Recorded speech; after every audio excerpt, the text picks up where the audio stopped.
sounded really loud. I'm going to call our meeting to order. It is 5:01. And I need a motion to approve the board workshop meeting agenda. Brian? Nicole? All in favor? Aye, 7-0. And up first. School improvement. Yeah.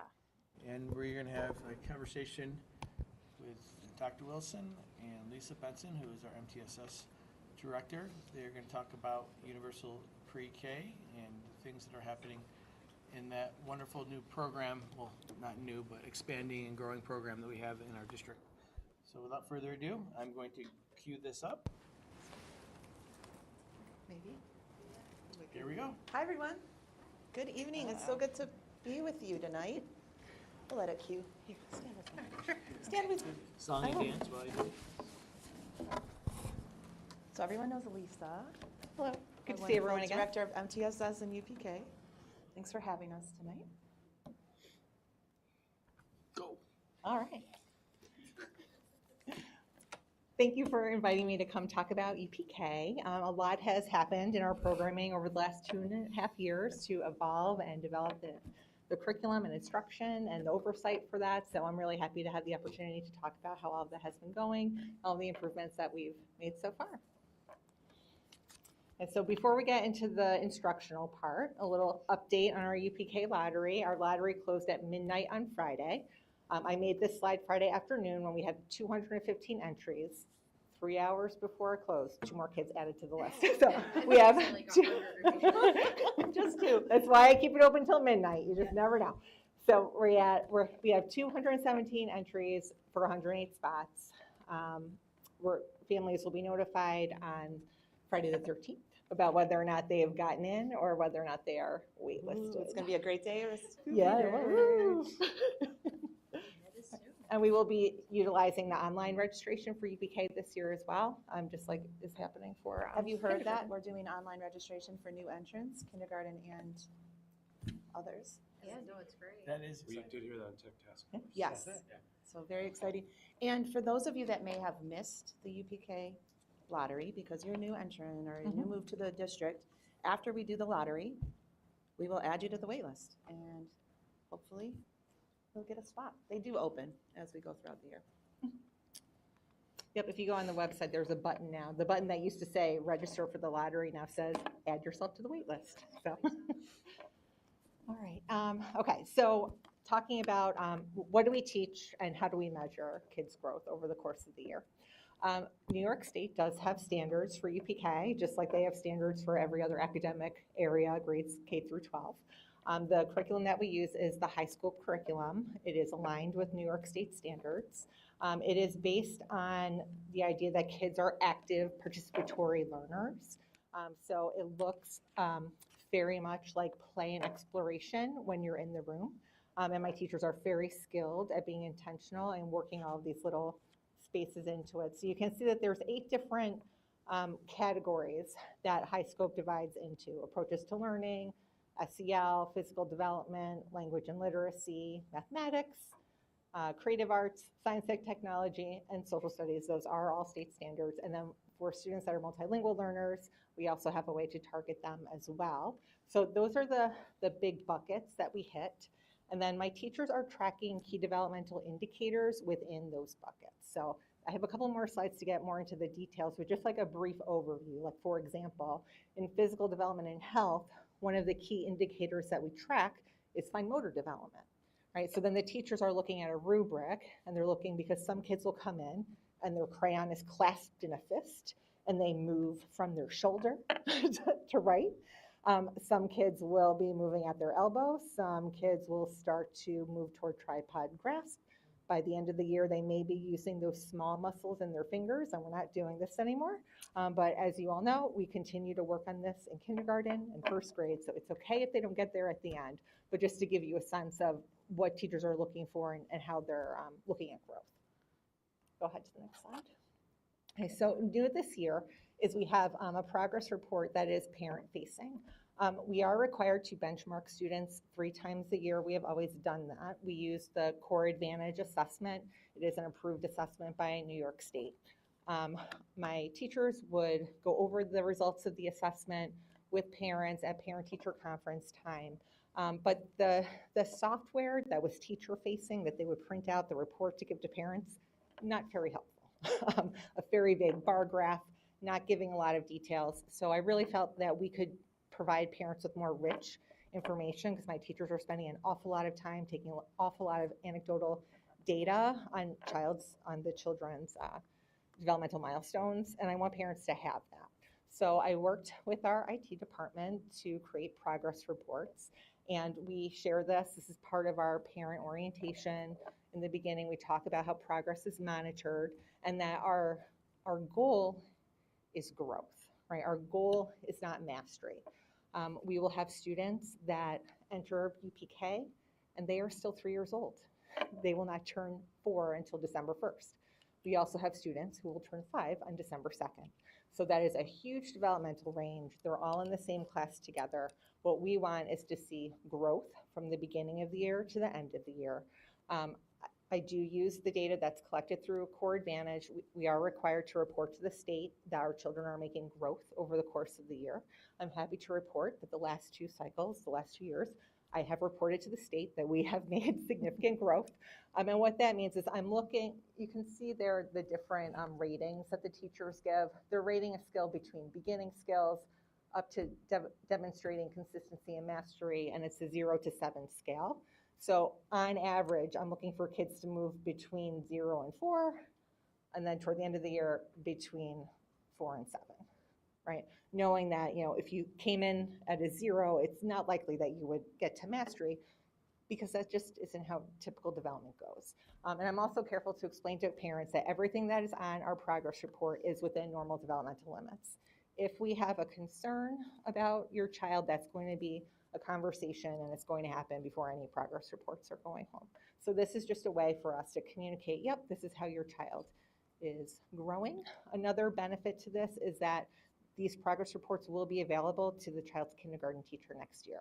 We're going to upload these progress reports into Panorama, so they'll be at the fingertips of their kindergarten teacher. So we always had a plan for moving information between UPK and K.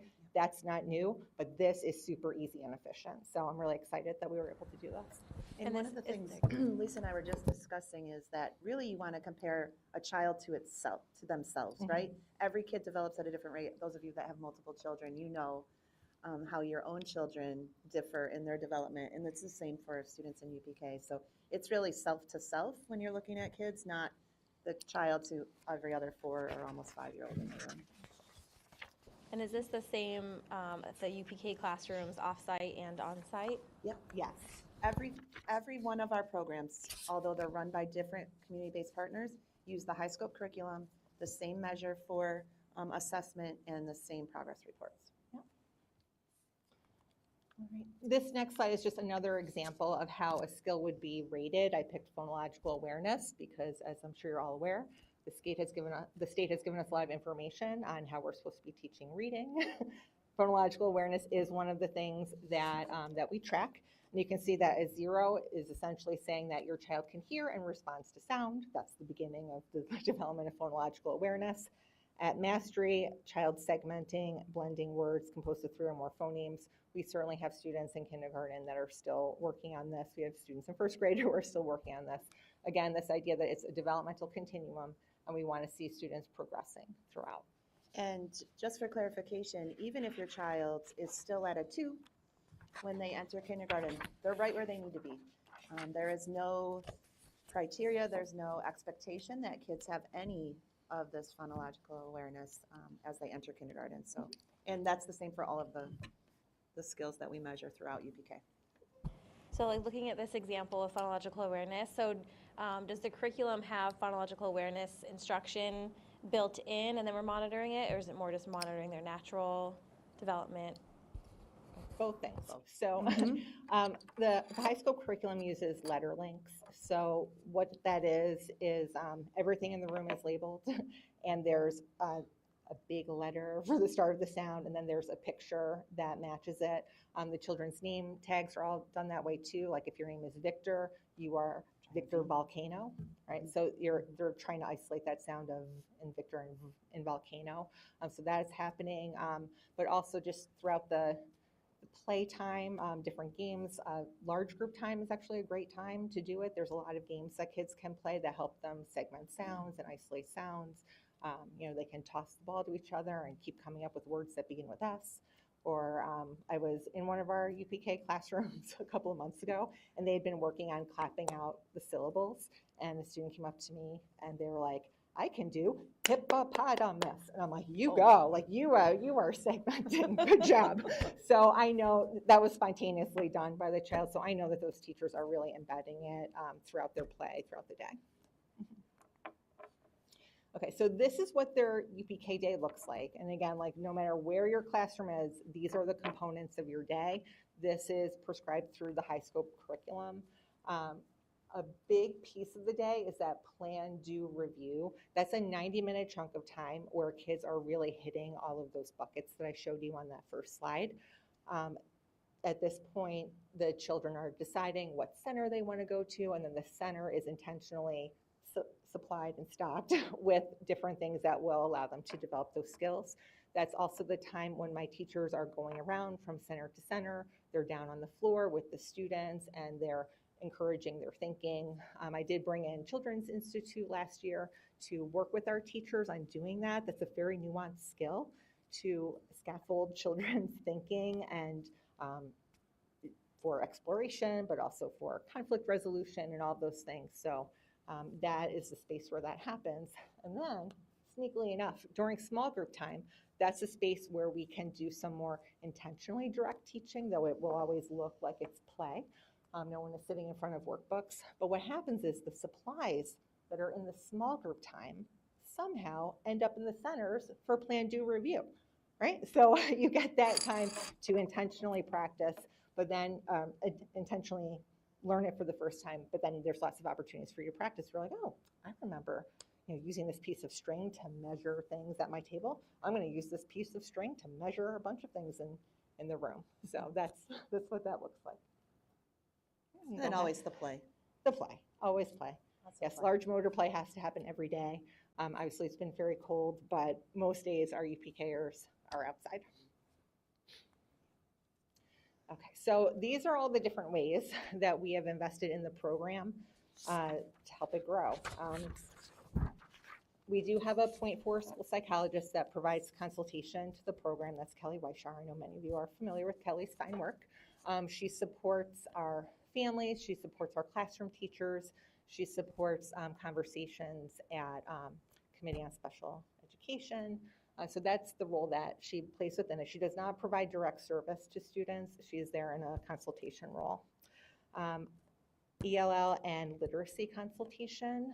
This summer, I had Jess Jones and Kristen Irwin come in. I do a full day of PD for my UPK teachers and directors during the summer, and they came in, and that whole morning session, what they did was they took the letters training that they do for our kindergarten teachers and extended it down to our UPK teachers. So all of our UPK teachers have had the same science of reading training that our kindergarten teachers have had, and they of course had tailored their presentation for them to have like very practical activities that they can do, that they can just turn key right into their classroom routine, get it into small group, get it into plan, do, review. Yeah. Superintendent Provenzano, I think you got to see some of that in action. You were there. Yeah. Yeah. Caroline White is our lead teacher for ELL, and I do utilize her to consult with our classrooms. She was actually, we run monthly department meetings for all the UPK teachers and directors. That's a big way that I keep everyone coordinated, implementing the curriculum the same way. And also that is a big venue for providing monthly PD for us. So Caroline is going to come and do a full department meeting for us for strategies for supporting multilingual learners. So I'm going to make a direct linkage to our district goals around budget. And we talked about strengthening our UPK programming. And these are explicit examples of how you guys have really been intentional with that. And that's exciting. I'm just thrilled. So So thank you. Thank you. All right. Another place where we're using specialized personnel is the CBOs that we contract. Most of them have their own, they call them special education staff. It is not a special education service, which gets a little confusing, but what they have are learning consultants on site. So they are there also to provide additional coaching and how to deliver high scope and help teachers differentiate, develop behavior plans, implement their classroom plan with fidelity. So that is a little added bonus that our CBOs bring to the table. All right, professional development and training. Again, you heard about my full day PD. In the morning, we did literacy. In the afternoon, I had Brooks come in and talk to the teachers and directors about accessing preschool special education services. The teachers just had a lot of confusion around it, so we just needed to demystify. Brooks did a great job. She spent a whole hour going through it. And then when we were done with that, then we focused on math. In a different project I was involved in this summer, our math interventionists and coaches went through and identified priority standards for math, grade 5, and I had them go all the way down to pre-K. So we have 4 priority standards for pre-K that support vertical alignment in learning math skills through grade 2. So we talked about that as a teaching group and knowing that, okay, so if you have to choose, what are the skills that you're working on in math? These are the 4 things. I send a monthly newsletter home to the families, and that's to highlight instructional practices that we use. I, for certain, have math activities in there that are aligned to those 4 priority standards. So that's just like another way that we bake it into the crust, try to make it really seamless, going from UPK to K. And those of you that don't know who Brooks is, Brooks chairs our Committee on Preschool Special Education, CPSE. We use a lot of lingo here, so Committee on Preschool Special Education, but Brooks is our person. Yeah. And then Lisa, I'm going to brag on Lisa for a second. Lisa was at a conference, I think, and met a couple people from Monroe County that are also UPK directors as part of their job or their whole job, and created a group, a work group. And so they meet now. It was unofficial, and now it is semi-official. I'm now the facilitator of the Monroe County UPK Directors Group.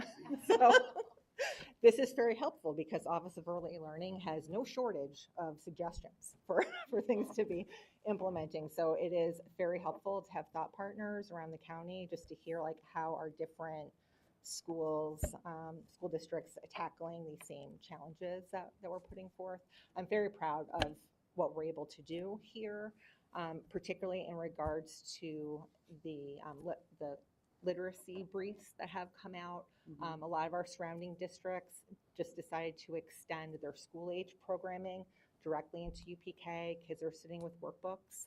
We have talked, as a director crew, and we're like, this is not happening for us. We're not doing this. So we are one of the few districts that is really implementing with fidelity as New York State intends UPK to look like. So just know that we're doing a great job with that. And I know that because I talk to my partners in other districts. I see that in some other UPKs that I go into for work, so You it's see nice that, to see right? the play-based, yeah. Yeah. No, we're not doing that. We're doing our letter links. All of those things. All right, another big piece that we do is contracting with Children's Institute for ECHRS evaluations and also to train teachers on core assessment. So that rubric that I showed you, right, there's a lot goes into being able to assess children in that way.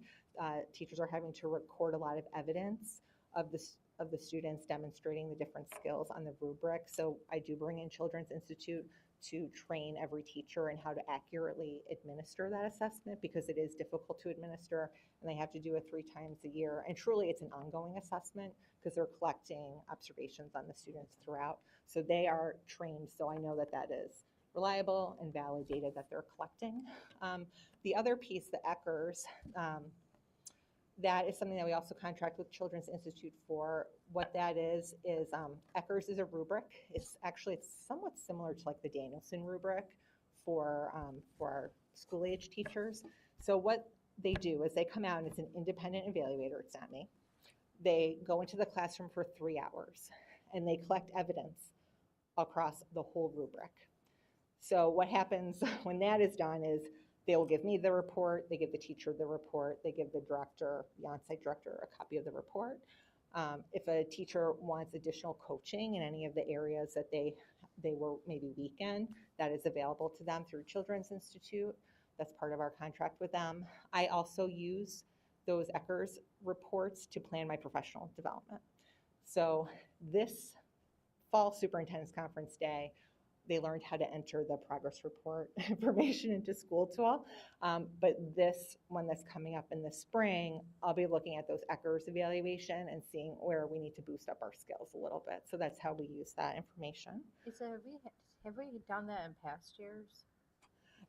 That is something that Jeannie had done for her 2 generations classroom, but that was a decision that we made when we expanded the program. We had talked about that long ago, and I didn't know if it was, I didn't realize that we had started doing it, which is Yeah. great. One of the concerns when you expand a UPK program and they're not your teachers, so we contract with all CBOs for our partners, is that kids are getting a consistent program in all of those settings, and this is helpful in doing that. This and all the other things that Lisa's talked about today. Yeah, a lot goes into the coordination. We are unusual in that we contract with so many different agencies.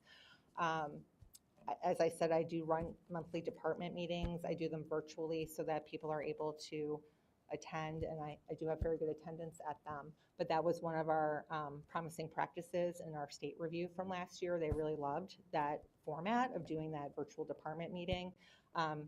Again, with the state review, I have to submit. State loves lots of stuff. We're in a good place with the state, Brett. Please do not think so. Yes. Yeah. So what I do is I submit my minutes as part of my evidence so they can see that we're hitting all the points that we need to hit for family engagement, professional development, just nuts and bolts kinds of things. You know, are we all going to write up the comment section on the report card the right way? You know, or the same way. You know, all those things that you need to do to calibrate so that there's consistency in our programming. So we do a really nice job with that, even though we're moving across more agencies than is typical. Another collaboration that we've done is I've collaborated with Cindy Logan. She teaches our early childhood course at the high school. We have worked together so that her students, during their semester-long course, they come and do observations in our UPK classrooms, and it is a highlight for both our high school students and our UPK teachers. They love it, and a couple of them have come as guest speakers to the early childhood class, and we're working with Generations for someone from their HR department to come talk to our students after they do their observation in the setting, because you're probably aware we have a crisis with the pipeline of creating people that want to be early childhood educators. So if we have students right now who might have some inclination in that way, we want to be able to show them that this is a real possibility, and we're here to support you in that. I'm also collaborating with Maddie Powers to explore. There's a lot of rules when you start interacting with places that also provide childcare, but we're trying to figure out how to navigate so that we're getting more experiences for our high school students. So I love that we're investing in our UPK while also investing in our high school students. It's a win-win. I was just gonna say I took the child development class my sophomore year, and we like run the daycare like the last week or one of the last weeks in the class, and it's like amazing, like hands-on experience. Like I babysit all the time, but I never babysit like 13 kids at the same time. It's different, yeah. Yeah, like, and every day that they were there, like you were assigned a certain day and you had to teach a lesson. And it was something very basic, like you got to pick, like, did you want to teach colors or emotions or things like that? And so you would be assigned a day where you had to like make your lesson plan and then teach it, and then you would do like a craft with them, and like it was a really good experience, especially if that's something you want to go into. Like I know we have a lot of other classes focusing on like education, like for people that want to be teachers when they're older, but this is definitely the most like hands-on course. The rest are more like learning. But yeah, it was just a really cool opportunity, and it's free childcare for all the kids that sign up for the week, so it's popular. So many wins. That's great. Thank you for sharing that. Let's see. Ongoing support and monitoring. We are required to do monthly walkthroughs of the sites. Between Kelly Weishauer and myself, we do those walkthroughs every month. If there's a concern that's voiced, either from a teacher or a director or a parent, we will increase the frequencies of those walkthroughs. We do support those teachers. They work incredibly hard, and some of them are very young. So, we did have a teacher who was brand new, and I moved into her classroom for a week because she needed someone to be there with her for the week. Not to say that the site directors weren't also supporting, they were, but she just really needed to get the rhythm of how do you get all of 18 students to circulate the room and, have things run and have kids learn and be safe at the same time. So we worked through all those things together. So we really try to be present and active and supportive in those classrooms, even though technically they're not Fairport teachers, right?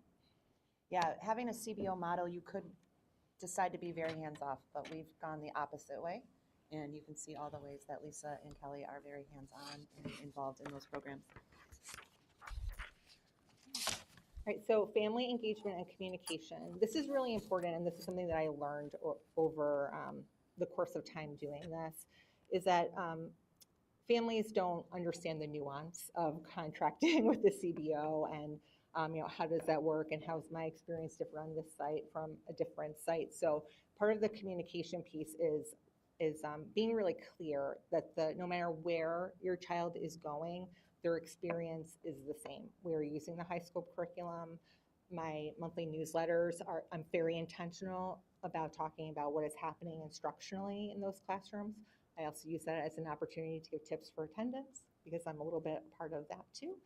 and I also will put community resources in there. Like, for example, we just did the holidays. There's a lot of ways to get help during the holidays in Monroe County. So I will put all those links into my newsletter so that families can get that as well. And of course, the different CBOs, they have their own app. They're not on Parent Square. The agencies use their own, which is totally fine. And then we plan collectively at those department meetings and during the summer what our common family engagement activities will be. So we have common themes. So no matter where you are, in the fall, you're going to do something in October about harvest, right? It might look a little different at each site, but that theme is the same.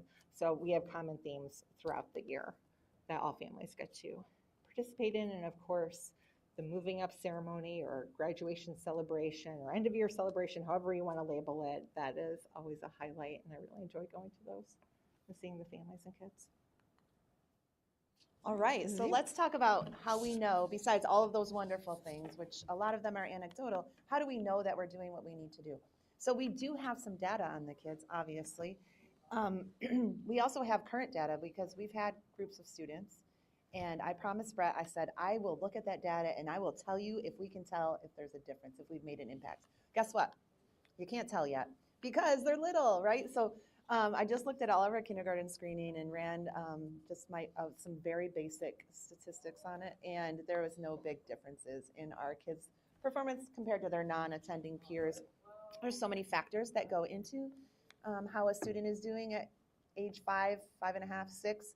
Including what's happening at home and other influences and things like that. So we don't have that yet. But what we do have is New York State, and they are absolutely wonderful at giving oversight and feedback. And so they do come in every year, and they do something called the Quality Assurance Protocol. And we'll talk about that in a second. They give us feedback that's actionable.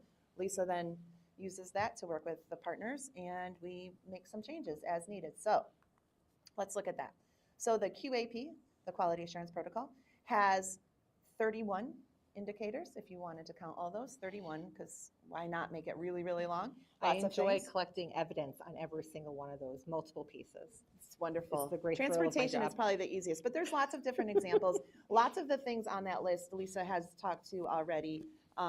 Enrichment opportunities, program oversight, collaboration and communication with families, et cetera, et cetera.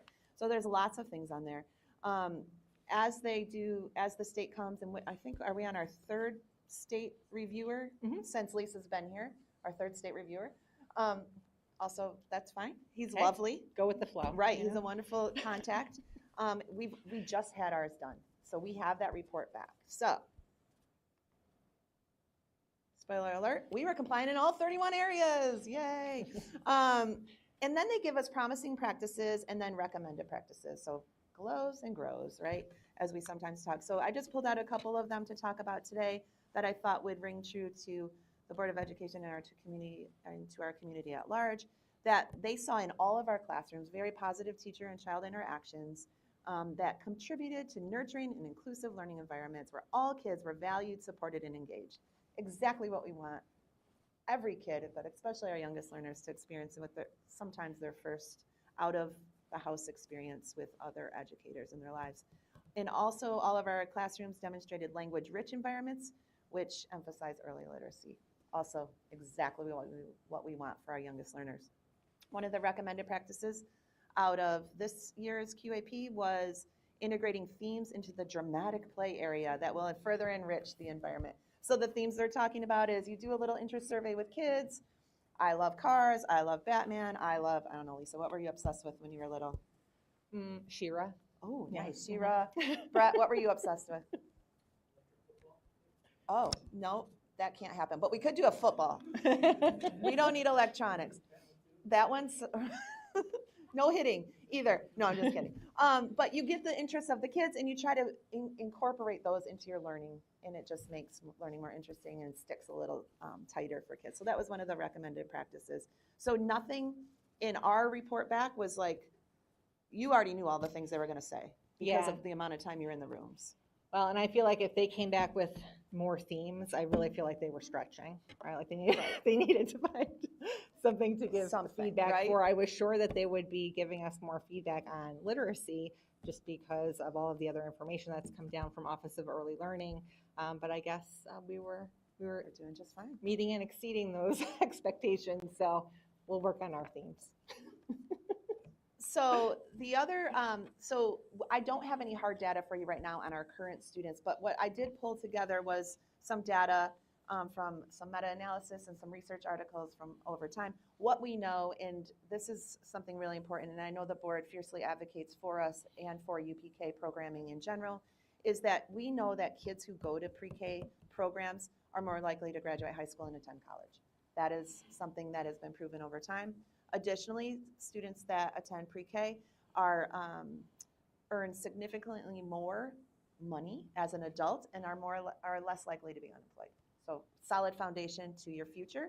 And then the last one is, this is New York State data, that for every dollar we invest, the community sees a $7 return. So when you talk about return on investment, UPK is one of the strongest ones.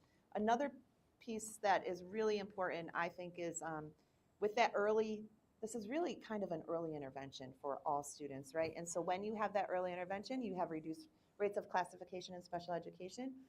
You also, they also found in a meta-analysis that participation in just 1 year of pre-K reduced the achievement gap for students who are not economically disadvantaged.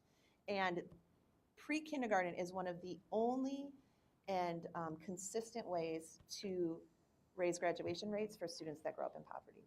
So it's just a wonderful start for all students, but students who are a step behind for multiple reasons, it is the best thing for them. So we're really excited to continue to grow our UPK programming and strengthen it as it is. So what's next for us? We're going to continue to act on those recommendations from NYSID and all of the other pieces that we have of data collection, continue our professional development and utilizing our community-based organizations with best practices. We're continuing to grow in early literacy, but numeracy for sure. And Lisa talked about some of that work, and then also those social emotional skills. And we'll keep staying current on early education research and what we need to do.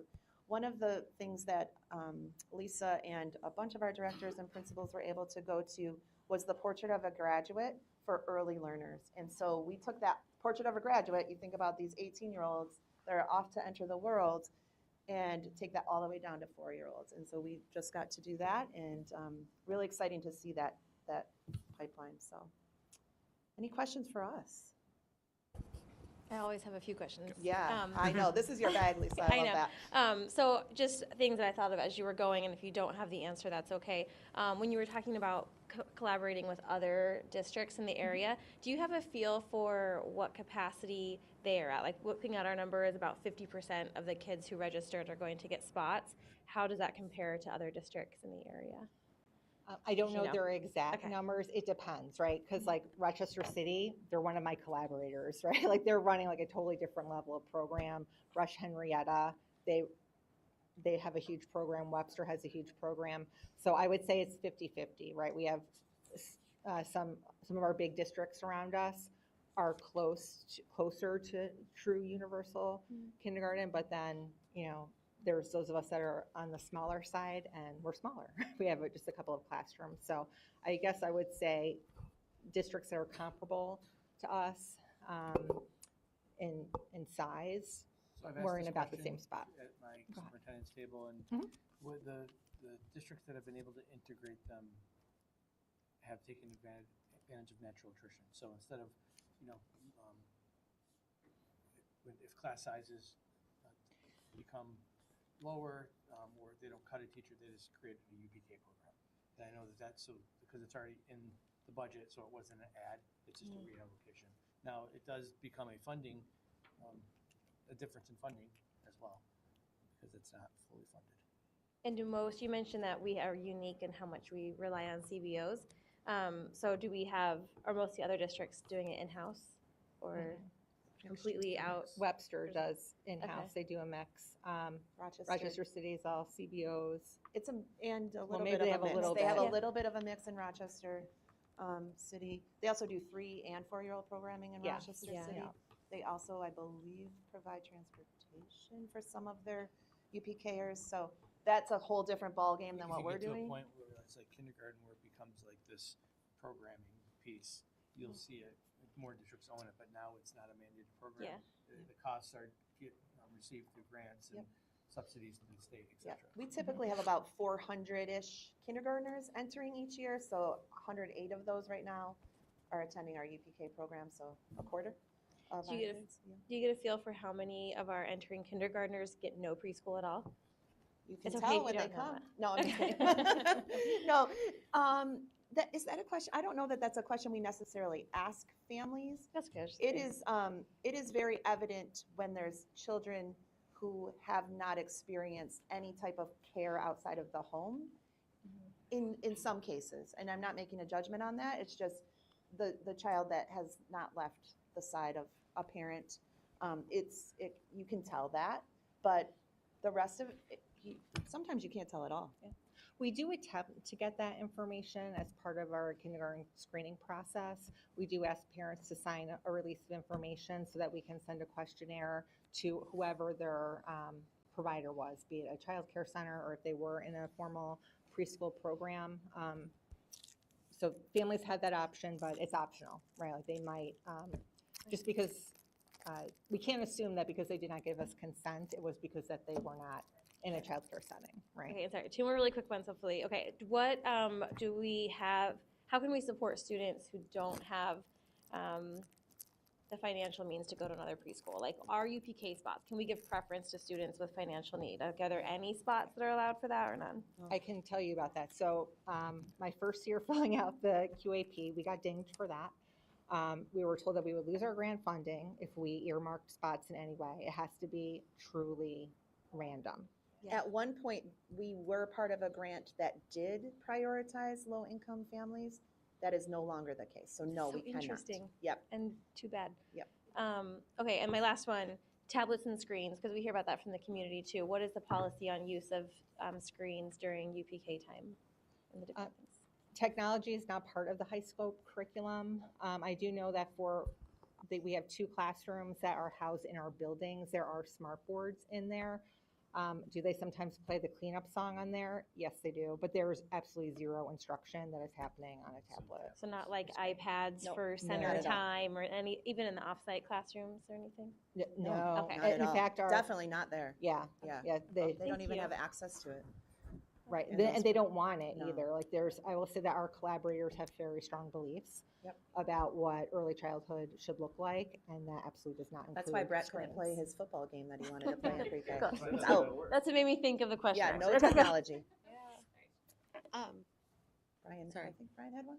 Oh, go ahead. If the governor's budget does come through and Yes. she is able to work it so it's, the 10,000 Yeah. a slot, what does our capacity for growth look like in Fairport? Like, we have a couple in building classes, but I know space is tight in all of our buildings.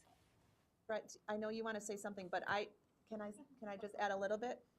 What Lisa and Kelly are investing in our program right now is close to their capacity to be able to invest in our programs. It is about a third of your job, I would say, on any given week, and that's only on the good weeks.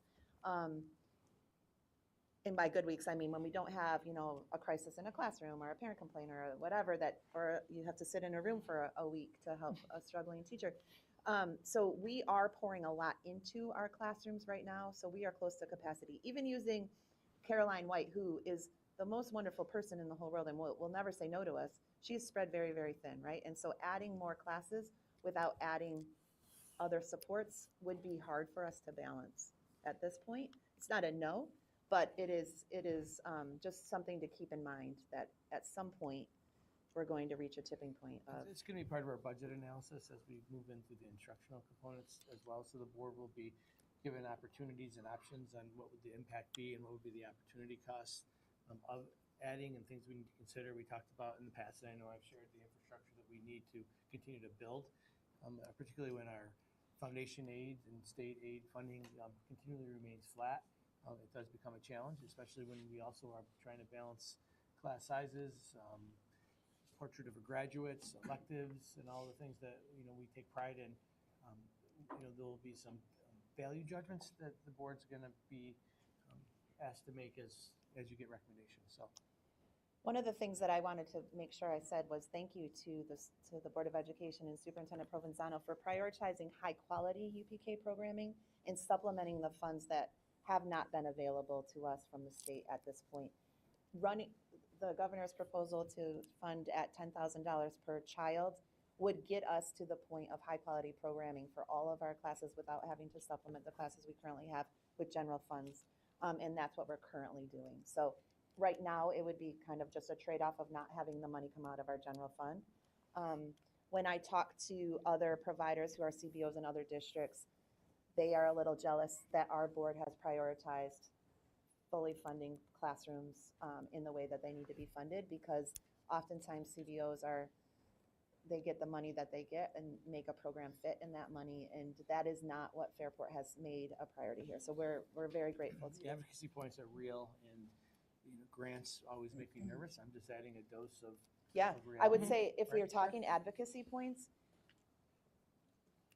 ELL is something that we do. That is not something that is provided in UPK programming, right? Having a .4 psychologist that can come and help and do classroom visits and help with not identifying students for special education, but saying, oh, there could be a need here. That is something we do, that we fund ourselves. Having our literacy coaches come out and do professional development, that's something we choose to do. It's not funded through the state. So those types of things would be advocacy points that I would say, if you're asking for that. It becomes a per pupil allocation advocacy, and that would all incorporate all those wonderful things that Dr. Wilson just shared. So I look forward to seeing how that evolves. This has been an amazing presentation. Thanks. Thank you. Learned a lot, so thank you very much. Oh, I Appreciate it. just been sitting there, like seeing the strengthening of the program, the intentionality. Kudos to your leadership, and of course, Dr. Wilson. As we continue to prioritize managing our assets and understanding the extent of how we are investing in our facilities, we have Aaron Smith, and I think Jeremy will also be a part of the conversation on facilities. Here's this clicker.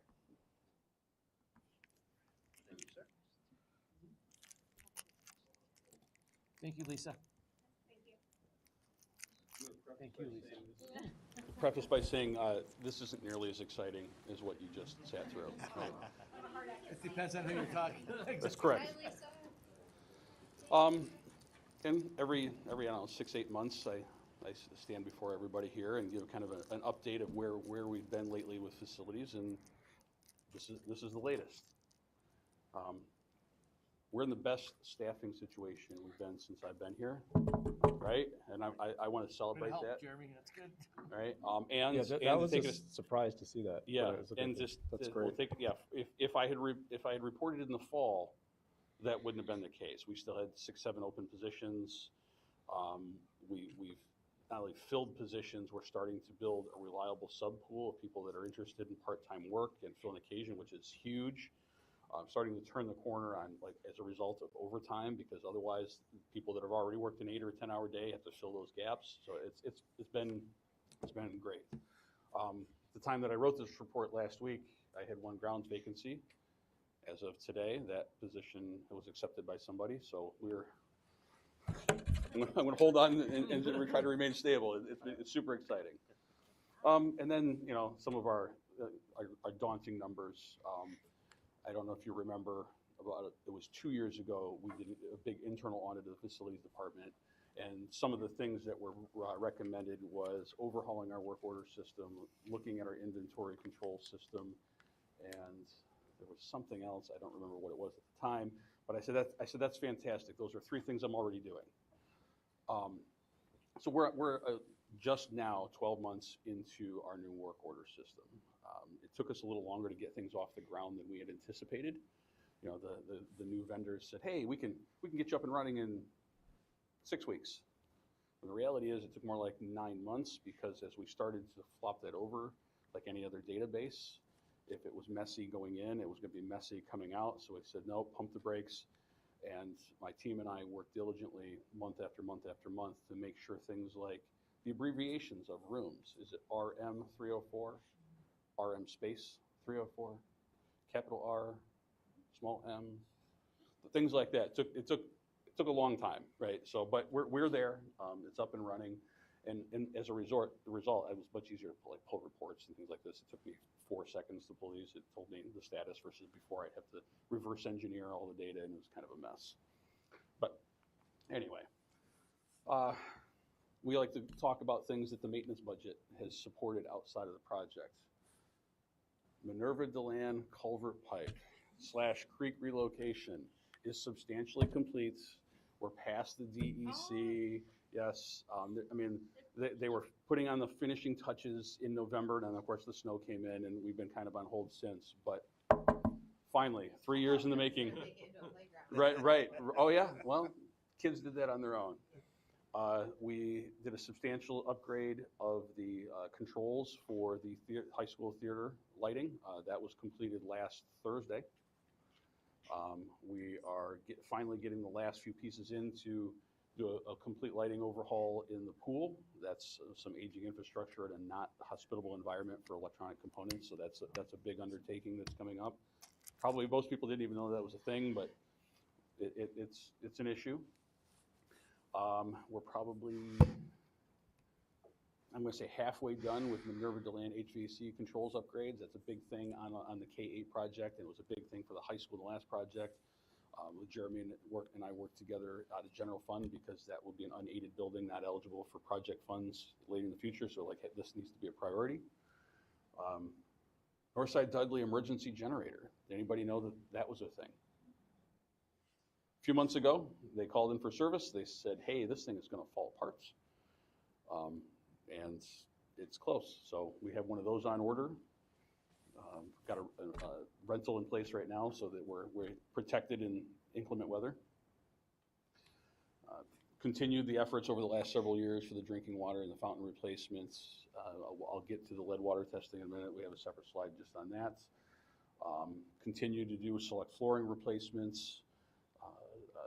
Working with Jeremy to secure funding and prioritize some funding to work with BOCES for them to be ready to move in to Minerva in their lease space next year. Similar preparations for the shift from Balmer Place staff to Minerva. That won't be necessarily, we'll start some of that work in the summer, but because we're not trying to meet the September 1st deadline, that'll be more of a late summer, early fall timeline.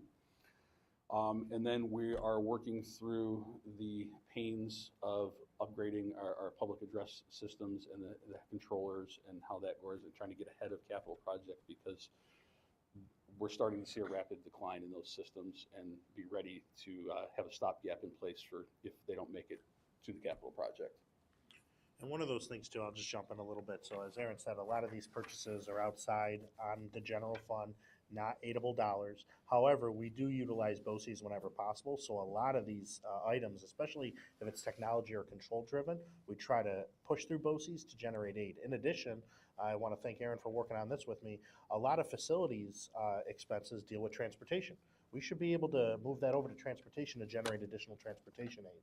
So that's something that we're looking at doing too, to generate a little bit more revenue back for the district. And then, kind of looking ahead to the future and other things that are, the list is always there, right? Pretty soon, Labella, our architectural and design team, will be submitting the latest building condition survey that I don't know, 1,500 pages, 4,500 pages, whatever it is, of everything that's wrong with our buildings. And here's just a short list of things that are always kind of sitting in my mind and in Jeremy's mind too. There's a big section of flooring at Joanna Perrin's lobby. The bus fence.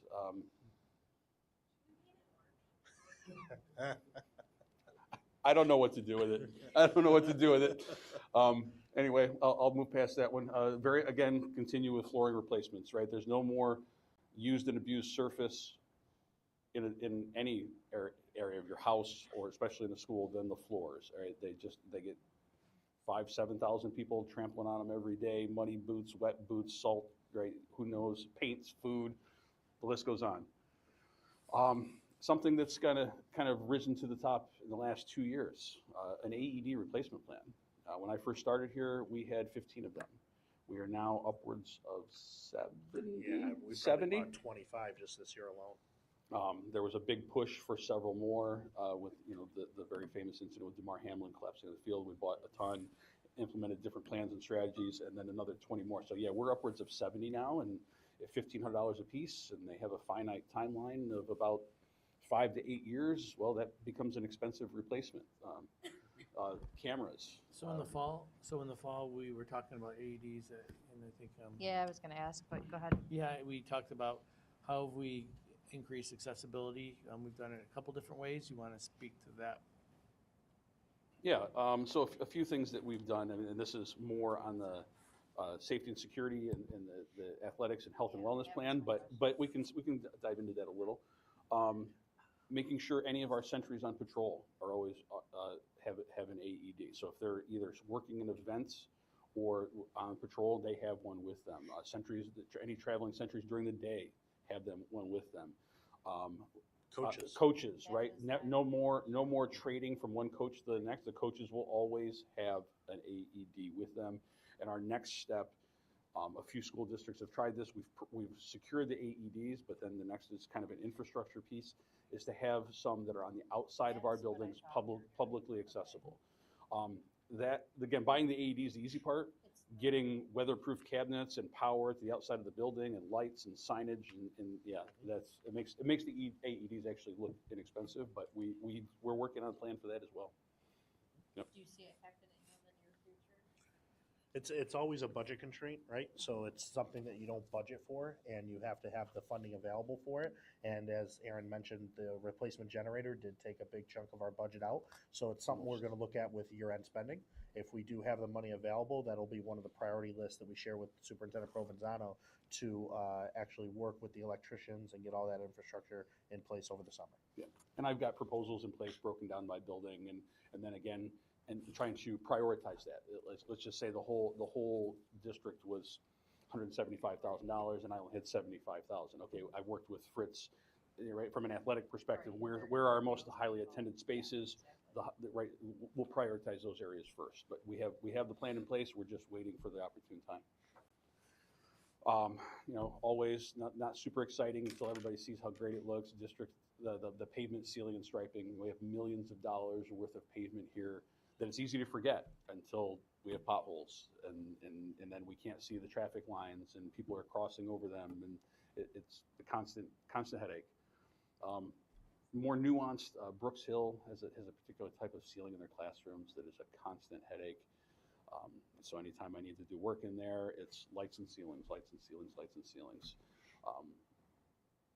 probably will slow down on making that a priority because it's also high on the priority list for the capital project, but it doesn't mean that I won't have to do intermittent ones between now and then. Continue with the drinking fountains and the lead water remediation, district-wide electrical service, preventative maintenance. That is something not unique to Fairport in that these are systems that just have always worked for 30, 40, 50, 70 years. And kind of like how many people drain their water tank at home every 6 months? Exactly. You should, right? Every 3 months.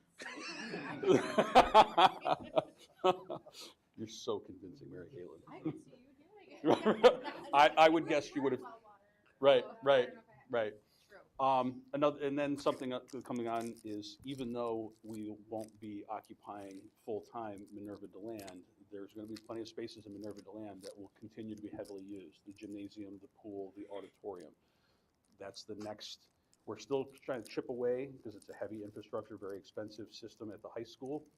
But Minerva DeLand is going to be in dire need of that. I anticipate the use of that space increasing because it won't be an instructional space during the day, but like evenings and after, probably like maybe a set building and scene building and rehearsal at their own buildings, and then like a community theater coming into Minerva and using that space, every few days or a few, because kind of how I envision that space unfolding.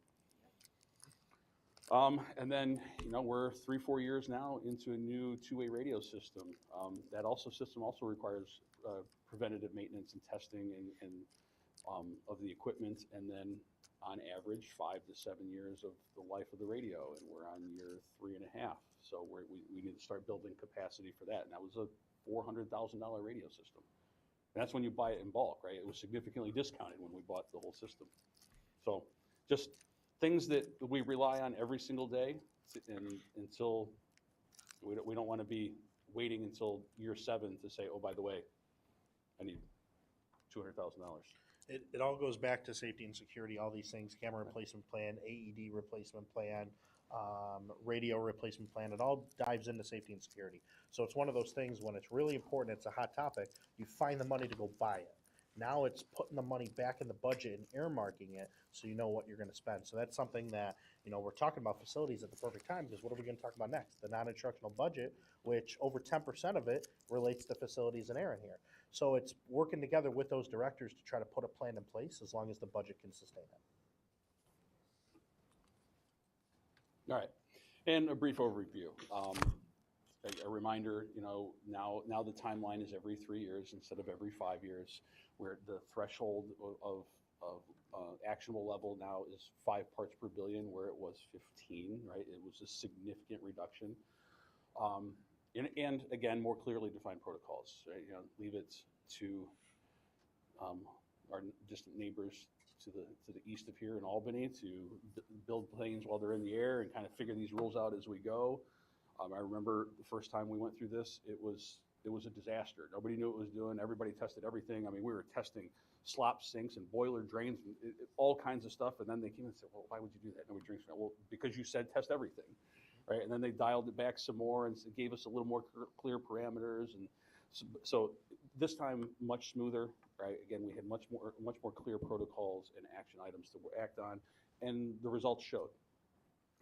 227 applicable fixtures and only 9 exceedances. Remediation efforts are complete, and the resampling is scheduled for Friday morning. So, Jeremy, you've had 2 emails, 3? I've had one email from I think it was a community member, Yep. asking a question. Once I responded, they said, okay, that sounds good. It was just asking about the classroom bubblers. Once I talked to Aaron, we took them offline. They're like, oh, okay, I was just wondering. And then I probably got 2 other emails from staff. Other than that, it's been crickets, which is great. Yeah. I mean, I had lofty goals that we would, with the efforts that we put in place, that we would have 0 exceedances, but then thinking realistically, it's probably going to be 5% and more like 3.5%, 3.75%. That I felt good about these, and 2 of them were in locations, and I'm like, huh. Some makeshift break room that most people forgot we even had, and yeah, so by and large, huge success with all the efforts that we put in Funded or place. underfunded? Reimbursed, but sometimes some strings attached. They used to be real loose with the reimbursement. You gave them a dollar amount and they cut you a check. Now they're really nitpicking and want to know, like, well, did you actually count the number of fittings that you used? And I'm like, okay. I think they're trying to discourage you from making the list. It's what it feels like anyway. So yeah, reimbursed after the expense is driven. And then just kind of some future outlooks. I was in a kind of I guess it was an online virtual meeting with Brett and Jeremy, and I think Tanya was there, and members of our sustainability committee with the BOCES team from west of here. I don't remember exactly where they were from. Talking about sustainability efforts. And then part of this topic of conversation was that we think of sustainability efforts as wind turbines or solar panels or geothermal or all kinds of other things. And the reality is that sustainability efforts are so much more than that, right? And many of the things that we do every single day, and then of course Brett says, well, exactly, but if we don't tell people that we're doing them every day, we don't think that we're doing them, right? I take for granted that generally my team and I, we don't replace lamps and ballasts in classrooms. If more than 2 fixtures are out in a classroom, we change them out to LEDs, right? It makes financial sense. It makes sense from a labor perspective, and then of course an energy savings, right? But for us, it's more about time and effort, and the energy savings is just kind of a small bonus. Something else that we've been doing since I've been here, and even before that, we have made an effort in capital projects and through maintenance efforts to change our flooring surfaces, go back to those select flooring surfaces. We use terrazzo, which over time will not need the wax and sealer. So no chemicals, no stripper, no wax going down the drains, which then means you don't have to put chemicals down the drains to clear the drains. And then on top of that, classrooms, same thing, right? We're putting what they call HVT, it's a hybrid vinyl tile, which doesn't require wax and sealing. It doesn't shine like that first day of the school, but only the first day, because the minute you start sliding the furniture around, the shine goes away anyway. And again, it reduces the dependence of chemicals that we're using. And again, from start to finish, when you're waxing the floor and stripping the floor and cleaning the floor and scrubbing the floor, and then eventually that builds up in your drains, and then you have to put chemicals down your drain to clear the drain. So it's small things, right? You probably hear all on the radio, what's your one thing? Well, we're doing all these little one things all the time. And something that I've chatted with Jeremy, I've dabbled a little bit with it with our design team. Something that has evolved kind of over the last 10 years in facilities is you'll hear it in capital projects, hey, are we going to get LED lights, and are they going to be dimmable? The answer is always yes, in part because it makes sense, right? We know LEDs are more energy efficient. We know dimming your lights, and sometimes the lights are too bright. It sets a better tone and environment for the learning environment, staff and students. But also because it's actually an energy code requirement, right? So we have to. So not only do we do it on our own, but it's a mandate. That being said, so that happened about between 8 and 10 years ago. Now schools are starting to get the benefits of those in capital projects. Well, since it's a mandate and you have to do it, but because of bidding laws and other requirements, what we found in 3 different projects, actually now kind of 4, phase 1, phase 1A, 1B, the finishes and art project, and now the 2023 project. And so in 4 projects, I've gotten 4 different lighting systems spread across 5 different buildings. So I said, team, we need to take a look at this. Just like our HVAC systems, just like our security systems, this is a system that we're going to have to rely on. We should probably standardize on an operating system, because this is something else. Some are super intuitive, some are not. One system's already been discontinued and obsolete. So because of, again, that's how the bidding laws work.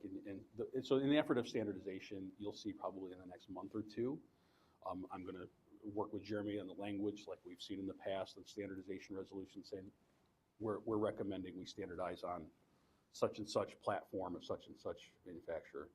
I mean, we had, it was as a result of one of the power failures that we had, Joanna Perrin, or not, Joanna Perrin, you know, everybody knows that beautiful new tech space, right? It's 2 years old.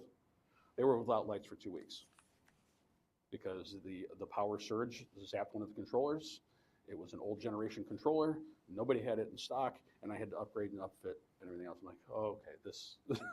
So the days of simply changing out a light fixture are gone, right? They're proprietary, and I can't put GE lights with Cooper controllers. It's a different world. You know, digital controllers and capacitors and programming and light colors, and it's probably more than you ever wanted to know about lighting systems. But it's a reality that's been coming for a while, and we're starting to see the pains of not having something standardized.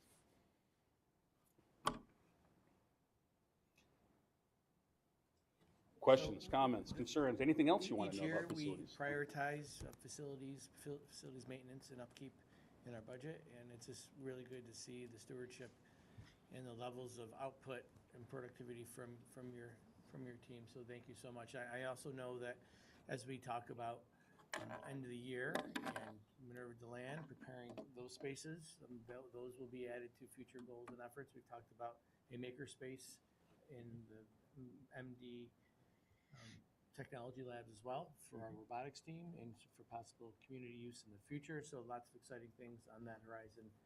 He's got a lot in there. So thank you, Aaron Smith. Absolutely. Thank you. Thank you.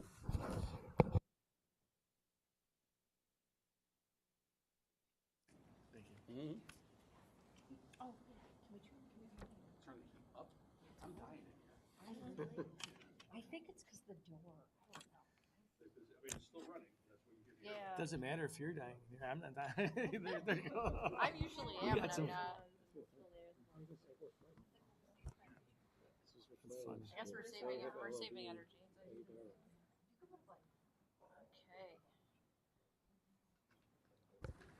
Okay. Jeremy, I'm not sure why you're sitting down. I'm just kidding. I'm teasing.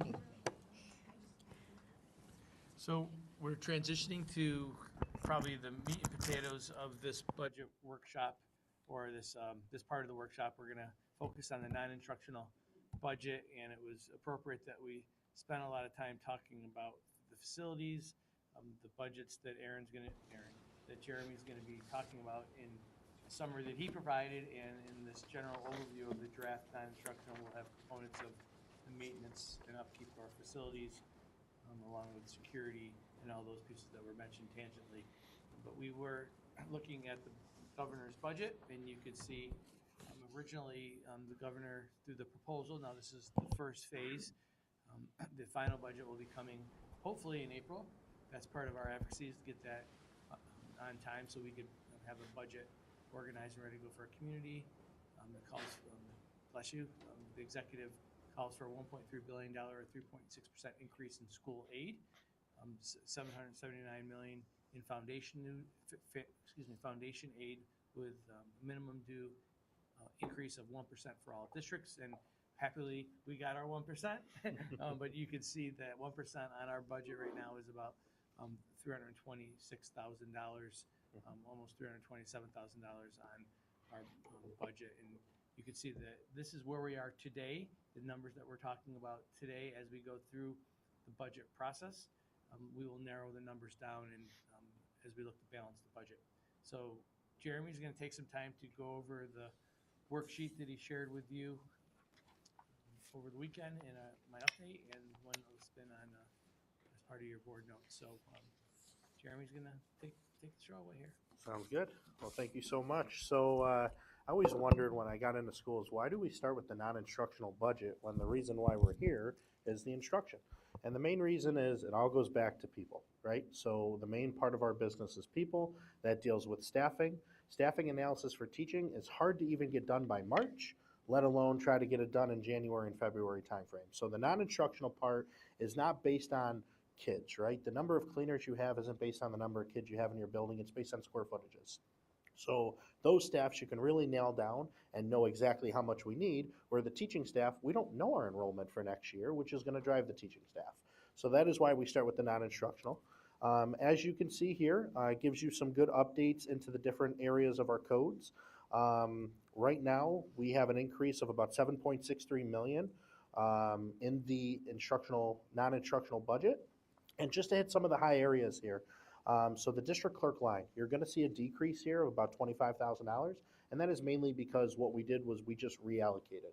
What I found is when you're dealing with accounting, you're dealing with expenditures, if you break people over multiple different accounting codes, it only leaves you to have more issues, right? More codes is not always better. Sometimes it creates more problems. So what we did was, now that the district clerk stipend has kind of been rolled into the salary, we just moved the budget out of there and into the superintendent line item. So that is why the district clerk went down, and that is why the 1240, the superintendent code, went up more than normal. It's because of reallocating of expenses, not due to salary increases. The business administrator code, which is your 1310 code, that went up a little bit more than usual. Again, right now we differentiate our benefits person by having 50% of their salary allocated to the HR department, 50% to the business. I just moved 100% of their salary to the business. And in addition, we are working with a company called CashVest. So what this is it's a company, I reached out to all my colleagues. They all said amazing, wonderful things about this company to maximize our interest revenue and really strategize with us in this economy when rates are going down. So rates probably a year ago, you were looking at 4.5% to 5% on a treasury bill. Now they're down to about 3.5%, maybe even sometimes under that.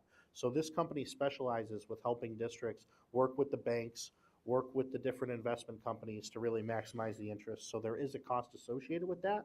We are in the strategizing phase of that, and what that means is they're going to look at all our systems and analyze our accounts. If they cannot make us as much money as they're costing us, they're going to say we can't help you.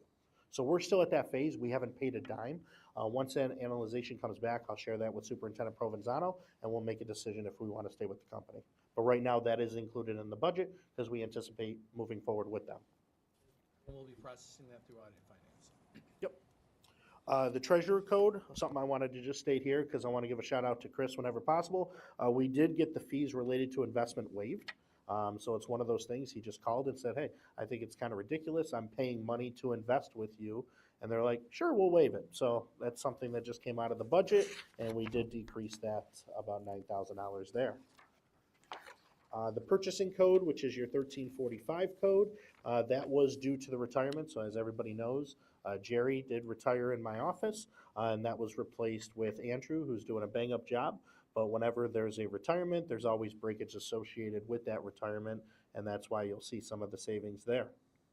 The 1380, the fiscal agent fees, it looks like a big percentage, right? If you look at it, it's a 125% increase, but it's $5,000. The reason we look to increase this line is because it's related to our fees with Fiscal Advisors, who is our financial services company. They work with us directly on capital projects. Now, a lot of that expense can be shifted to the capital project, and we look to do that whenever the capital project has enough money, but we try to leave that money available to do upgrades in the school. Right, so I'd rather take that money and spend it, get aid on it, and do an upgrade in the classroom rather than spend it on advisor fees that may or may not even be aidable depending on what they're for. So that is an increase there, and one of the other main reasons we're doing that is because we're shifting from 2 projects to 3 projects next year with adding the K-8. So I anticipate expense going up a little bit there. Operations and maintenance of the plant. Nothing really stood out there. It's your normal increases relating to salaries. There is a little bit of reallocation there, but not much. There was a little bit of an increase in electrical costs just to get up to where the current budget is, but we're still working with those figures. We analyze them. That's something that we're doing on a monthly basis. I know my office gets annoyed every time the BOCES bill comes in or the health insurance payment comes in. I'm like, I just want to see the number. Just show it to me so I can analyze it, because that's how we build the budget, is based on prior year expenses. So right now, nothing really to shout out in those departments outside of the increase in utilities. Security. You're going to see that security of the plant, the 1622, has a big increase, but I'm going to explain why that is. A reallocation of expense. Again, sometimes budgeting in different places makes it confusing, especially when somebody new comes into the district. So I'm just trying to think for 21 years when I retire. So I'll try to make it a little easier to understand here. So the 1622, we reallocated some summer school century money to that line item that was originally in the 2040 code. So that money is now in the 1622. In addition, we have 2 century facilitators. One was charged to the high school. I just moved them in. So now that 1622 is your administrative expenses, your facilitator expenses, just to put them all together. And then in addition, we also, again, this is high level thinking here, due to the consolidation, we are looking to move one person that's currently at the high school to maybe a century or a director of security secretary. So that is in the budget now. Does that mean that's going to happen? No, we got to see how the budget comes in and the revenue comes in April, but that is why you'll see an increase as of now in those lines. The 1680 code, that's where we house not only our technology salaries for the most part outside of the ones related to instruction, but that's where also our BOCES expenses come that are basically for your infrastructure. So think of those as your admin BOCES costs, all the costs for your Envision, the accounting software, your frontline charges will go through there, which houses our human resources. It's all the stuff that is needed behind the scenes to make the district run. And that went up a modest 3.78%. Usually when you're dealing with BOCES, we like to say they go up about 4% a year, and then with the salary increases that are hovering at about 3.5, that's where you come up with that increase. Unallocated insurance is just the insurance with the district. So that is staying flat this year. We did go up a little bit more than what we needed to last year, so we're just cutting that back this year and not seeing an increase, which is helping this year's budget. Transportation, which is your 55 codes. Again, this is going to be a modest increase there, and that's going to be your salary increases and also just some inflationary increases in your contractual and supply lines, but nothing to really mention. We do have still $200,000 available for contract transportation costs. I'd really like to keep it there. I don't really want to move it down any further. We did decrease it from $500,000 to $200,000 for this year's budget, but you never know what's going to happen with staffing. We, as Aaron said, as we stated at the meeting last night, we are getting close to fully staffed now. That could totally change in a month with some of these positions. They just turn over so rapidly, so it's good to have some of that money available so that if we need to transport with contract transportation, we have that money available. Employee benefits. So let's start with employees retirement system. And I know the notes is a little wrong. I never updated them from last year, but the notes in this document, the main document that you're looking at, is correct. The employees retirement system has a bunch of different rates. We use the rate for Tier 6, which you would think is going to be the majority of your members because Tier 6 has been around now since March of 2012, I want to say. So that is increasing the employer contribution from 16.5% to 17.6%. The teachers' retirement system is projected to see a decrease. It's at 9.59%. It's anticipated to go down to 9. I just got the updated rates probably yesterday. Now they're anticipating 8.24. So that's why the budget is never done. It's always materializing and changing over time. So hopefully that 8.24 will allow us to see additional savings once we finish up that teaching side of the budget. And then the RASH 2 Health Consortium plans. I know deep in the notes, if you look at it, it's still got the old notes saying 10% increase in RASH, 50% in Aetna. We are actually projecting 12% in the RASH plans and 40% in Aetna. So when you think about Aetna, there's 2 different plans. There's a Plan 2 and a Plan 4. I like to say that Plan 4 is your copay plan and Plan 4 is your high deductible plan. And why I say that is because the generic costs of your prescriptions get more expensive with that 4 plan compared to the 2 plan. But because of that, the cost of the plan is a little bit less. So the plans right now are between $3,200 and $3,400 a year for those Aetna plans. So a 40% increase, and the employees, especially in the teachers, will pay about $450 of that. So a 40% increase is still close to $200. It's about $180.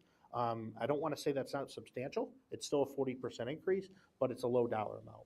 Something that we're talking about at the table with the business officials is we feel RASH just undercut Excelis to get the deal probably 2 to 3 years ago. And they said, yeah, that's what they did. That's just what happens. But you did save money. So would you not have wanted that savings for 2 years? And the answer is, of course, no. So it's something that we're looking, and Aetna's even telling us, guys, go to market. You're going to realize that we drastically undercut it. We're sorry, our projections were wrong, but go to market, and you're going to see those prices increase probably for the next 2 to 3 years. So we are anticipating another 40% increase in Aetna, and those will kind of get solidified here over the next couple of months. So when you say go to market, you mean like go back to see if this is the plan that's really making the most sense, or the provider? Yeah, so go back out and bid it.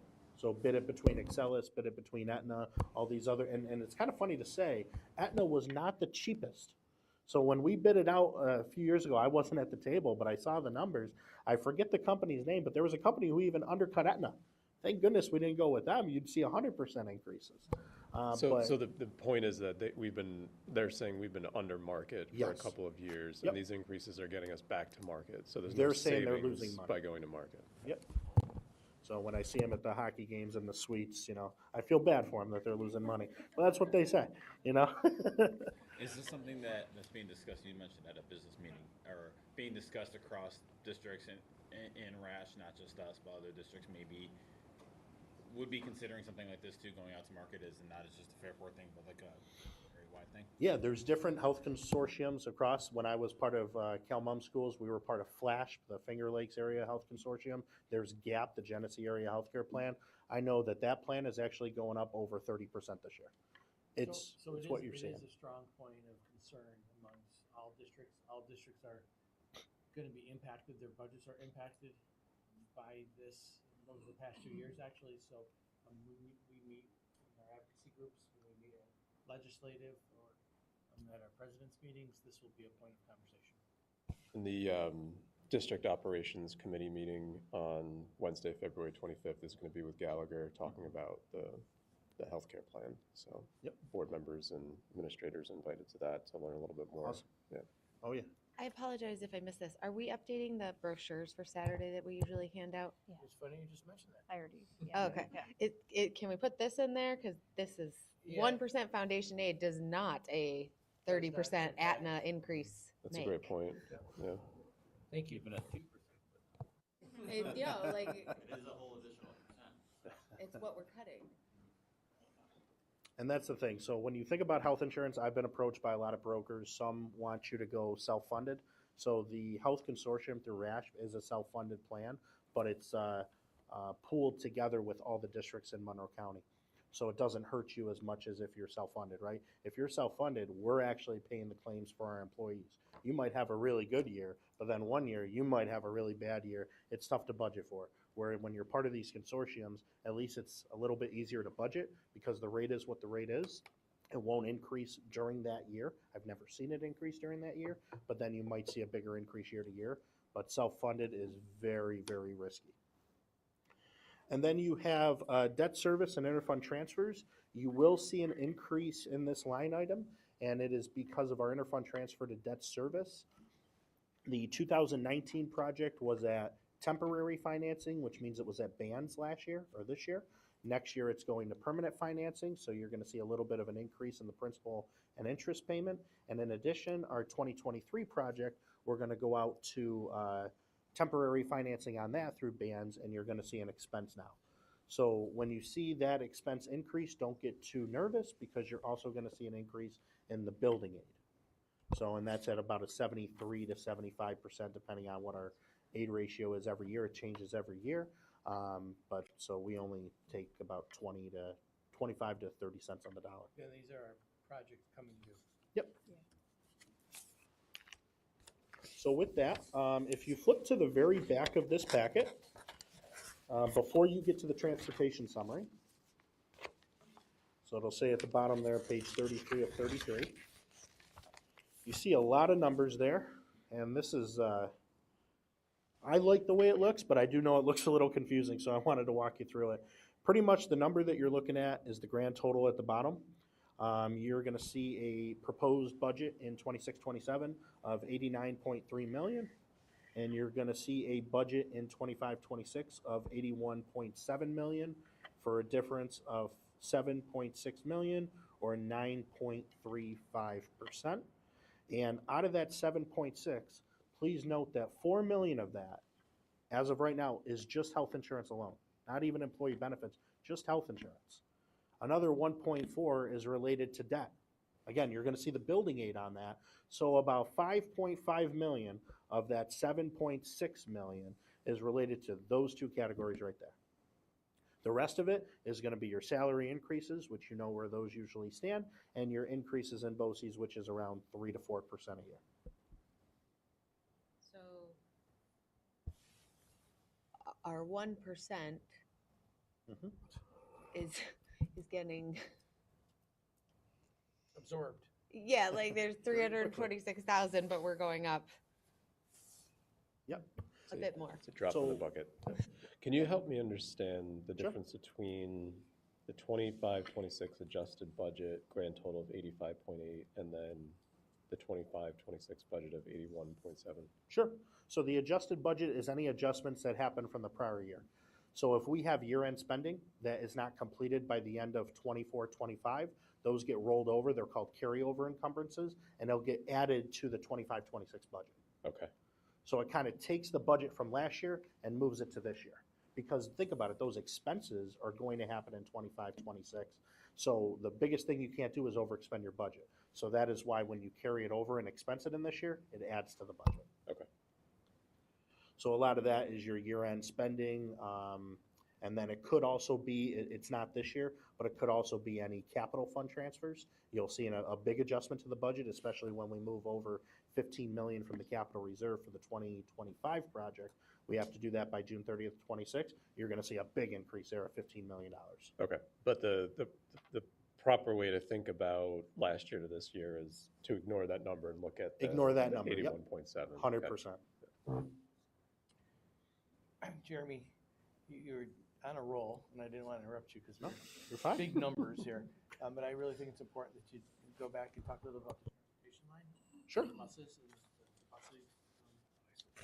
Yeah, so actually, if you flip to the next page, because I can talk about the buses right here on this page. So every year we do try to buy buses to stay ahead on our equipment replacement plan for our buses. So we have a fleet of 90 to 100 buses. We try to get them out every 10 years. So you're going to buy roughly 8 to 10, maybe sometimes 11 buses, depending on the size of them. So this year, we're looking to buy 7 71 passenger buses and 2 30 passenger buses for a total of 9 buses at about 1.8 million. There will be some money to offset that from the reserve. We just haven't decided how much because that's going to affect the tax cap. So that'll come in. You'll get that in the next couple of weeks. With that, we are going to trade in only 8 out of the 9 buses. We started this last year. We do have the consolidation coming up. We want to make sure we have enough buses to fit all our needs. So we're going to just hold back one just in case. We held back, I want to say, either 3 or 4 last year just to make sure we're good. Once we know we're good, we can go ahead and trade those in future years. Just to see, that is only saving you $2,500 a trade-in, and then you're going to lose aid on the purchase of the bus. So really, you're not making much on a trade-in of these buses, and they end up down south somewhere. But don't worry, they stripped the name off of it, so you can't tell who it is. That was interesting. Like, it looks like the $13,000 we're gonna get for to these trade buses. in all of those, and Well, we paid. Trade in 8 buses. it looks like That's crazy. I mean, it sounds like it doesn't matter because it's a wash, but it sounds like it looks like the trade-in values actually went down from last year. I'm seeing like, it was like 2,500 last year, it's 2,000, so I don't. Depends on the bus. I thought it was the same, but I'll go Okay, back. so and it look sounds at like that. it's not like going up with inflation like everything else. Yeah, Correct, okay. correct. Jeremy, And- Yeah, absolutely. Oh, just astonished by the trading. Okay. Sorry. So, Jeremy, the 1.4 million in debt service addition, Sure. we're getting, like, that does not include the state aid we're getting back on that. So Correct. if my math is right, which is always a dicey probability, that means we're on the hook for about like 420,000. Yeah, so, let me flip this over Just here. just putting the numbers, so like the 1.4 million is a big number, but what we actually pay for out of pocket on that is less because we're getting state aid back on that, correct? You're getting state aid, building aid on it, but Yeah. then it's also a capital exclusion, so it'll go back into your tax cap formula, and that is why you can increase taxes a little bit more. But that is why you say to the community, it's no additional tax impact for the project. So it all feeds back into, it's an exclusion for your tax cap, and actually, it's designed that way to keep your tax cap flat year over year. So what you don't want to see is 1 year my cap is 5%, we're going to go out at 5, and then the next year my cap is at 0.2, and we're going to go out at 0.2. Because think about it, you're not going to be able to build a budget that way. So think about it like this: the extra money that you believe we're on the hook for, and you're right by that, it's already built into the budget. But that $4 million in healthcare is just That's not built into the budget. looming like a Correct. bomb at the front. And that's the tough part, right? Your health insurance budget's $30 million as of right now. If you think of a 10% increase in your health insurance, it's $3 million. You think of a 3 to 4% increase on your salaries, which is the market, right? You can't pay less than the market just to balance your budget. You still got to pay the minimum wage. You got to pay what the other schools are paying. You're looking at another 3 to 4 million there. So an $8 million increase on the expense side versus 2% on your taxes, $320,000 on foundation aid. It's tough, but I will say this: every school is in the same boat, same year, every year. What level of confidence do we have in that healthcare projection at this point in the process? I've talked to 2 other business officials, one being the person who was here. One person's got it at 15, one person's got it at 10, and I'm at 12. So I'm pretty confident that I'm on with that. But again, it's going to depend on market trends because the health insurance projection, we are on a calendar year. The rates are already set for 2026. And think about it, that's 6 months into the next fiscal year.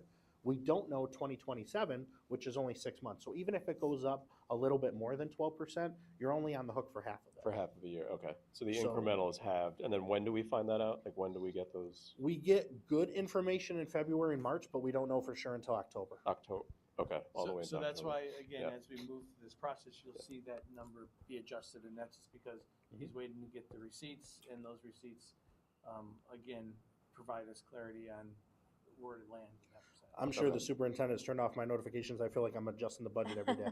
Because it's just, hey, this updated rate came out. Tweak it in. How much did that save us? How much did that cost us? It's just, it's always moving, right? I'm always working with Mr. Lauf. We're talking about staffing. That's going to affect the budget. So every time you say we're going to increase one here or decrease one there, you got to throw it in and know where you stand. So last year, we were in a similar situation with the health insurance being the big number. How did the October number end up comparing to our projected number? It came in right at where we knew it was after we did the secondary increase. So I remember right when I Yes, started, that's what I was we had a wondering. number projected. And then one of my first things, I got to go into the new superintendent's office with Matt and say, oh, the rates are going to go up an additional 8 or 10%. So once we got that number, it was spot on, and we adjusted the budget. And we're going to do the same thing this year. When was that meeting in the office? Was That that was March? in March. Okay, so that's what I'm definitely trying to March. remember. I'm like, Definitely okay, March. we had the discussion, and then I remember the secondary increase, but it sounds like we are feeling pretty confident in this. I'm 10 to feeling as 15. confident as I can be. That's why I try to Good. talk to my colleagues. I look at what they're doing. I'm higher than one. I'm lower than another. I'm sure I'm 20% off of one, and I'm sure I'm 20% the other way off of another. Okay. Right? We all do different things So to as balance we our move budgets. through this, we'll be talking about the tax levy, right? The board will definitely have a voice in where that's set, and narrowing down those pieces relative to the healthcare. You'll see how that impacts the budget as well.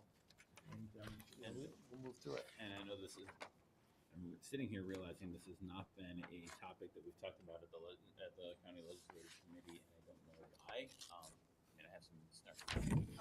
But the health insurance as a policy paper, as something that we specifically talk about, because like you said, Jeremy, it's hitting all districts, and It was, Is this woven into any of the other position papers? I You have know, to like check. trying to get more foundation aid, like more. I mean, yeah. not- I don't think it was a specific, no, Yeah, but it's not a but I specific think point. calling it out, you know, and this is something that we can do at the breakfast ourselves on Yep.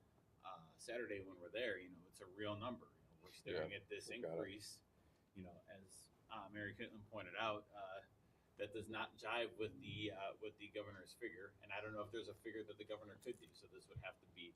This feels like a legislative question or a federal question. Yes, that's what I was going to say. I think that's where, I don't want to say messy, but that's where the overlap comes with the federal and the yeah. local pieces. So maybe that's why it's not as clean. But I think it's a great idea. I mean, we're staring at it. and it We're all is a staring. top, I mean, right.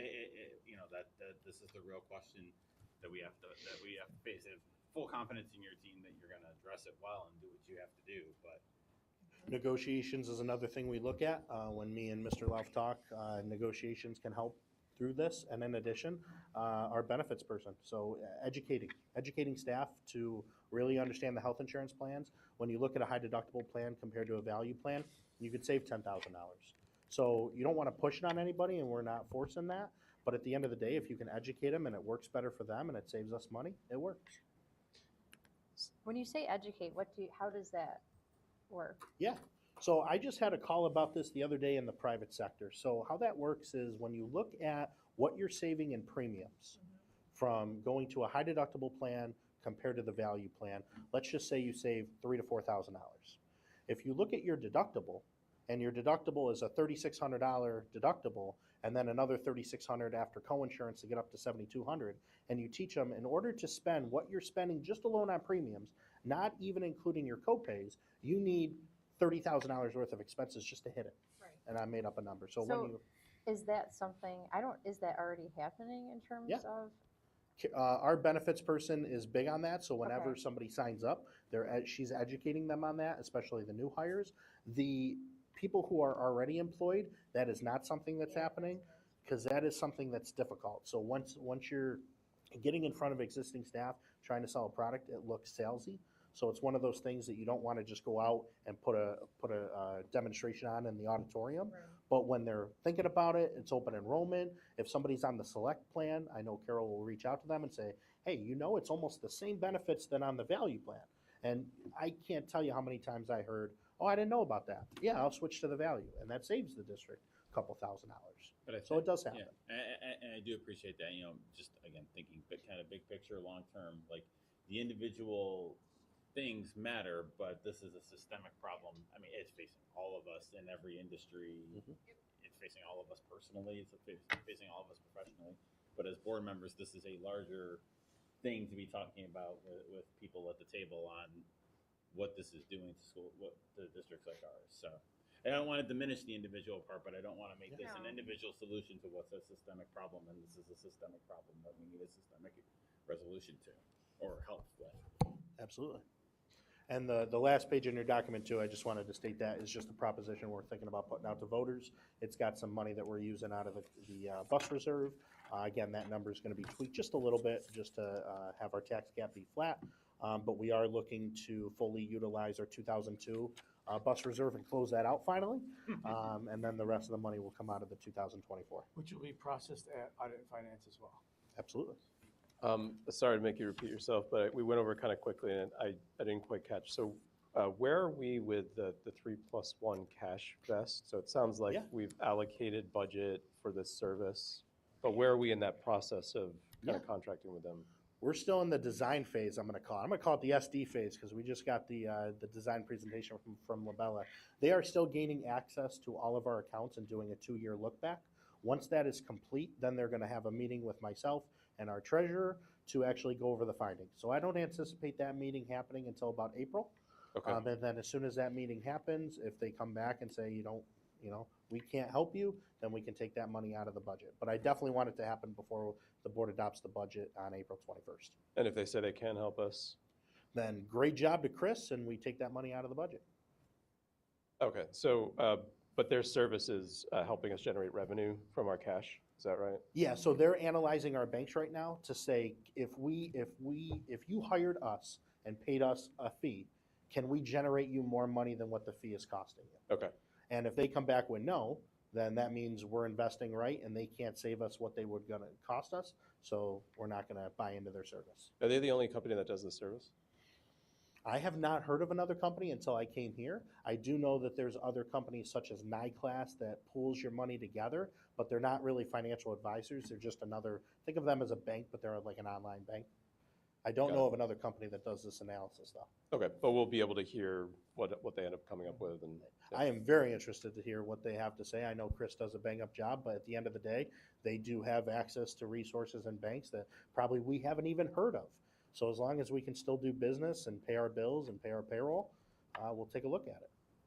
And you said other districts that you know of have used them and had good things to say Yeah, about I them. sent out an email to all the business officials in Monroe County, and I got 8 to 10 responses, all saying my treasurer loves them. If I try to cut them, they're gonna get really mad at me. So The number 9 sticks out in my mind.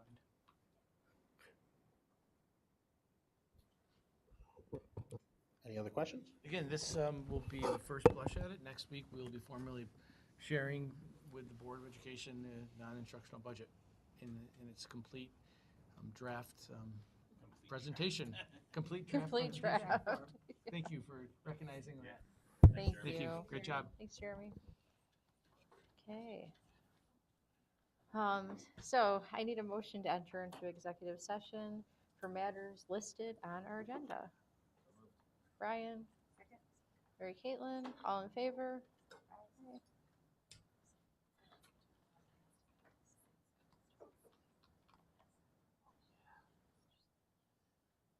You understand the live stream? I think it's ended, but if you're still on, we'll just reconvene to adjourn our meeting. You go like this.